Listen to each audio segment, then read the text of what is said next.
My enemies are after me, send me money. I cannot use my credit card, let me use your own. What? Okay, I want to talk about the Tinder Swindler, a swindler. Welcome back to the channel. My name is Christy and this is Christy's Pause. On this channel, I motivate you to live your best life in God, and I also share with you a life in Saskatchewan, Canada. Today is a movie that I want to talk about. They say it's not movie, it's documentary, Abby.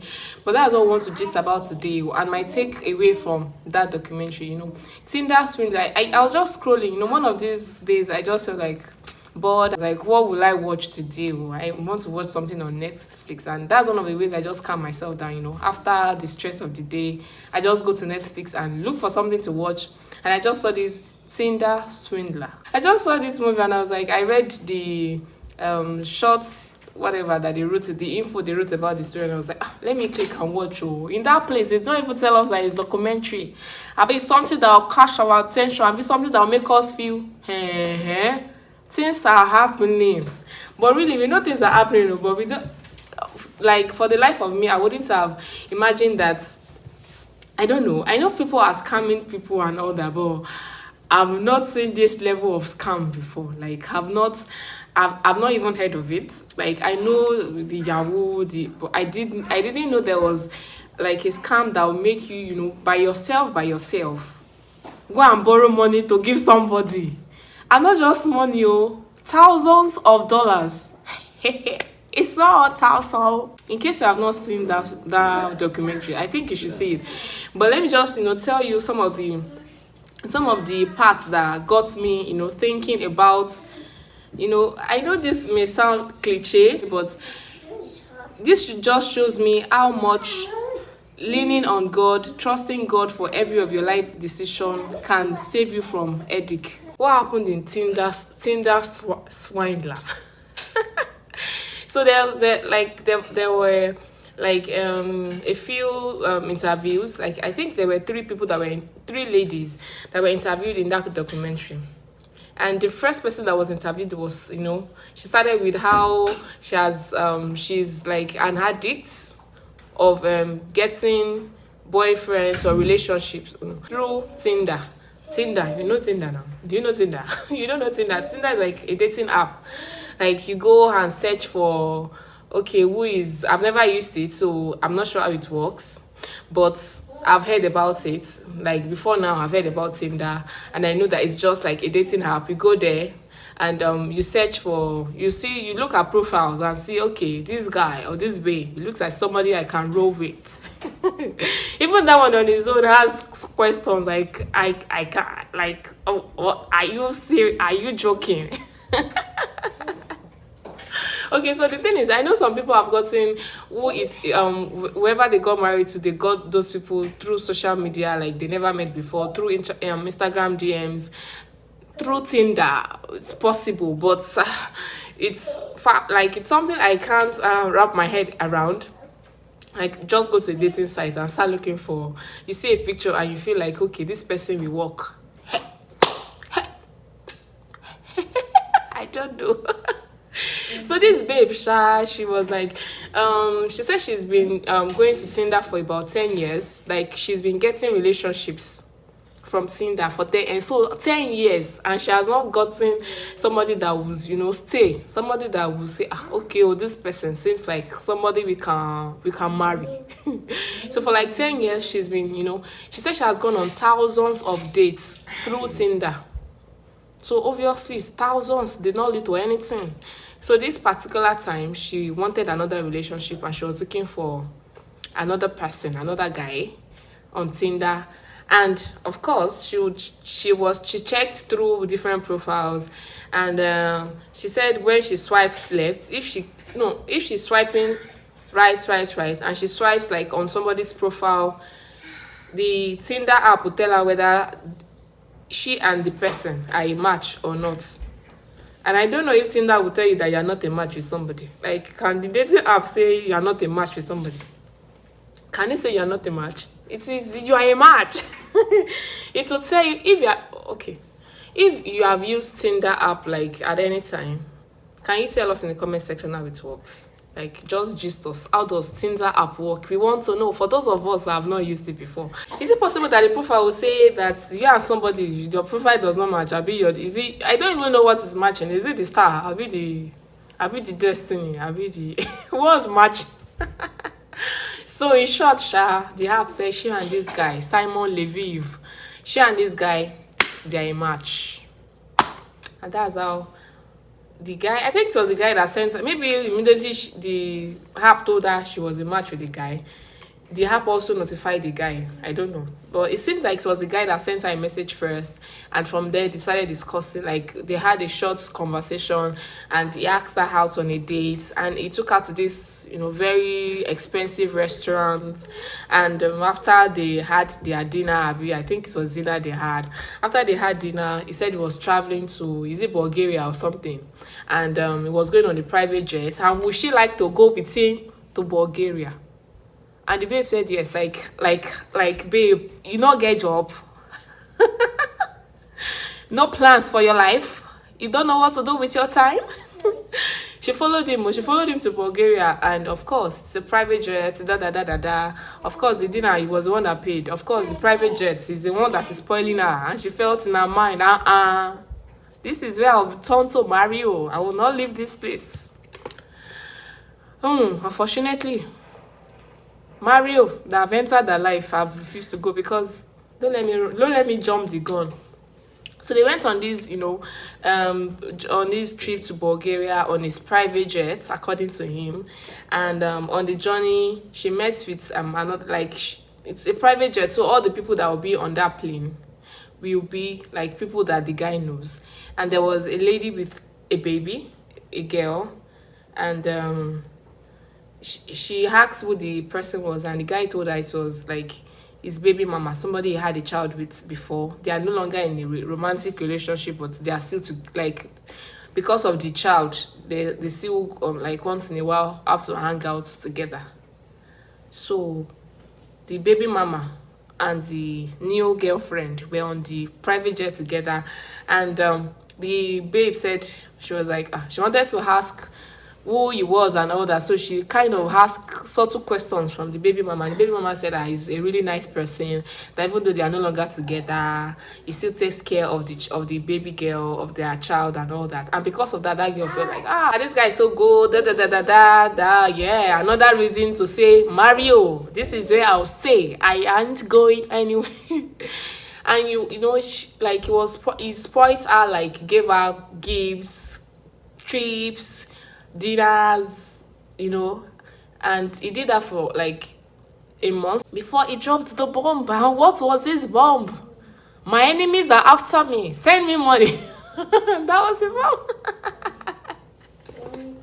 But really, if when the whole thing started, I felt like for somebody like that could go up and leave everything and decide to go with a guy, travel out, go on a vacation with a guy after the first date, somebody you met on Tinder, on social media platform, you feel like, I know that for my Nigeria babes, you would think twice that what if this guy wants to use somebody to do visual? But this one, they did not think of visual. The only thing on her mind, I don't know, was just to have fun and enjoy. There was nothing. I think she even chatted, she has a group of friends, she chatted them before she went for the trip, and they were like, where did you meet him, have you done? Of course, she did some background checks. She did some background checks on Google to check who he was and all that. And Google said Google was only able to give her the that surname, Leviv. And that family is into diamond business, and of course diamond business is a big business. So she felt, wow, so this is the son of the owner of this diamond business family. And that's how she felt. Okay, so is the what she saw on Google matches some of the things she saw on his profile, the expensive lifestyle, the private jets, the yacht, all those expensive restaurants and all that. So she felt, why? What's the worst that can happen? It's just to enjoy life. So he dropped the bomb and said his enemies are after him. He sent her a picture of his bodyguard that was injured, and he said there were some, some opponents, some competitors in the diamond business that were trying to get at him, and because of that, he could not use his credit card because they were tracing his spendings and all that, so they could get him through his spending. So he could not use his credit card, he could not access money in his account, he could not go to the bank, because of course all those places, his enemies will be out looking for him to go to those places so they can kill him. And so he asked his babe to send him a credit card. Like, what's the limit on the credit card? No, he didn't ask for a limit. He just said he needed some cash, like for the next 2 weeks. I think, yeah, 2 weeks. He needed about some, and of course, someone that is taking you out on private jets, it's not small money that he will be spending. He will be spending plenty money. So so she sent him the credit card now, and that was how the whole thing started. At some point, he said he needed more money to do some things, and because of her earnings, she could not get credit limit increased at the bank. He told her to, he did something, a fraudulent pay slip for her, so the bank could increase her credit limit. They increased her credit limit. In short, this guy collected about $140,000 from her, and the sad part was that it's not like he collected it from her. She went to borrow the money from, I think, about 3 or 4 different banks. She kept, telling them to increase her limits, her credit limits. And she borrowed this money from about 4 different banks. 4 banks, guys. All on the promise of the guy will, of course, he's from a rich family. As soon as his enemies get off behind his back, he will return her money. So at some point, the bank started asking her for the money. Like, she needs to start making payments and all that. And she asked the guy said she should come and collect a check. He gave her a check of $150,000. At least, I think some thousands above the amount. Yeah, I think she gave him $120,000 and he gave her a check of $150,000. That's how we expected this money to clear. Check refused to clear. What we call in Nigeria as check have bounced. The check bounced. Check bounced, and the guy was like, well, I gave you the check and that's equal to the money. They've taken the money from my account, so you should have it in your account. If it's not in your account, it's not my business. And the guy became hostile, like he became harsh, because of course cannot get more money from this baby anymore. So he needed to, off this mic and go to on another mic. And that's how she entered debt. She entered debt of $120,000. And obviously her earnings, what she was earning was not, so much. So one of the banks, or I think she was reported to a financial auditing, whatever. And they came to ask her what's happening, why can't she pay her debt? And she explained to them, she showed them all the charts, all the pictures they've taken and all that. And that was how she knew that this guy had also scammed about 3 people from the country where he came from. He came from Israel, of millions of dollars. So our own was just, how much did we even collect from your aunt that you want to be doing shakara? He had scammed them of millions of dollars. Another person, and there were like 2 other ladies that were interviewed, and it's still the same story of treats them good for like a month or 2, and after that it drops the bomb of his enemies are after him, they should send money, and they keep falling for this. His enemies are after him, of course, because they feel like somebody they love, or somebody they have hopes of starting a relationship. And the 3rd person that was interviewed, that one was even already like looking for an apartment. She was ready to start a family with him and all that, because of all the promises he has made, and all big. And I think that last person too, she lost about the first person was $250,000. The last person was $120,000. The first lady that was interviewed she went into debt. She went to borrow, all the funds. She borrowed $250,000. And she had that debt on her neck. And as much as they tried, getting the guy, they went to his family members. His family members said they've disowned him, they don't know him anymore and all that. In fact, the people he scammed in Israel, the ladies he scammed in Israel, he went to jail. He went to jail for about 4 months, and along the line of talking with this first lady that was interviewed, something like that came up, that he went to jail, and he just explained it away, and she had agreed with the explanation, all because of she wants to have fun and enjoy life. This takes me back to taking decisions with God's leading. There are some deals that actually, like, when you look at, you do your background search, you do your all the basic things, you do your checks and all that, and everything seems like, yeah, it clicks, it looks okay, it looks like you are in good hands, it looks like that contract is good enough to go into, it looks like that relationship is the best, like it's God's heaven on earth, it looks like that, whatever, it looks like that decision you want to take is like the next big thing, and it has, like, it looks good on the outside, it looks very beautiful, but it just might end up like a Simon Levive situation if God is not like in that decision making process. Because of course, like, if I'll be honest with you, as far as I was concerned, when he started with his enemies are after him, it sounded like something legit, like, of course. And when your friends are in trouble, you want to help them.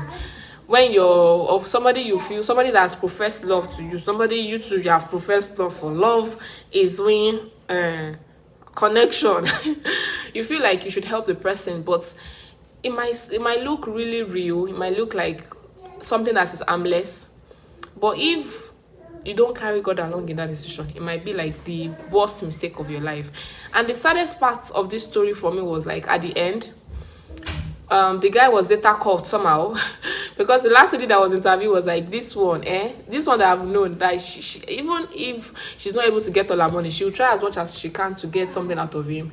So she got all his designer clothes, and I was wondering how much she was going to get out of selling all those things. She also was scammed of $120,000, and she got all those. It was through her that the police were able to get the guy. But the saddest part, like I was saying, was that at the end of everything, the police caught him, he still went away without, like, I think he went to jail for just about 3 months or thereabouts, and he was released. And he was not tried for the crime of, defrauding those ladies. I don't know why. I don't know. Maybe there was not enough evidence to show that he defrauded them or anything. But it was not tried. It was not convicted of that crime of defrauding those ladies. And at the end of the story said those ladies were still paying their debts. The guy was out of, he was living his life freely. The guy was still living his life. Like, in fact, he had another girlfriend. According to that story, there was another person that he was going out with. Like, at the end of the story, at the end of that documentary, he's in another relationship, and the babes that he scammed, the babes that went into debt for him, we're still paying that debt. Like, and what more can be annoying? What more can be annoying than knowing that these debts you are paying is not money that you spent by yourself. It's not easy to buy land. It's not easy to buy house. It's not easy to buy car. You were not the one that shopped the money. And the person you gave the money to actually used that money to fund his relationships with other ladies. Because what he does is, scam this person, collect her money, and be using it to, groom another person with the private jets. This person is funding the private jets, is using to, groom another person for a possible fraud. So he actually was taking money from one lady to sponsor his relationship with another lady. So just imagine that pain, that this money that I'm paying, that they are paying the debt, they were not the one that spent it. It was actually spent on another girl, on another woman, on another relationship. But that's just how it ended. Like, they were still paying those debts. And so my take home from this, and you might say that no, me, I cannot be frauded, I cannot be scammed. It is people that are looking for something that is not lost. Actually, these ladies were looking for something that is not lost. There are some deals that might look legit, like on the outside, legit. It might even be an investment. Like, the investment is just promising you 10% per annum. That is sounding like, okay, it's not bad. It's not out of this world. It's not ridiculous, but it might end up to be a Simon Levive situation when, at the end of the day, both your investment and the profits, you not see anything. So it's just like learning to, take God, like, let God be like in the decision making of every decision you want to make with your life, because at the end of the day, it's the one that knows the end from the beginning. At the end of the day, it's the one that knows the heart of men, even the ones that we don't know, even the ones that look good on the outside to us and we feel like, this guy is this guy, no, this guy is like the perfect person, this deal is like the perfect deal, or this contract or this whatever is like the perfect thing. But your constant relationship with God, your communication with Him will help you to know which one to carry your load and run from, or which one are just, what you should go into. If you have seen that documentary, let me know in the comment section, and, just let me know your thoughts about that documentary. Like, what are your thoughts? What do you think? Were the ladies greedy? Was that guy just too good? Or it was just like a basic thing that those ladies fell for? Let me know in the comments, And thanks for watching. Till we see in the next video. Have a beautiful life. Remember to share your thoughts with me in the comments. And in case you've not subscribed to the channel, subscribe. Click the subscribe button. Don't be a victim of Tinder Swindler.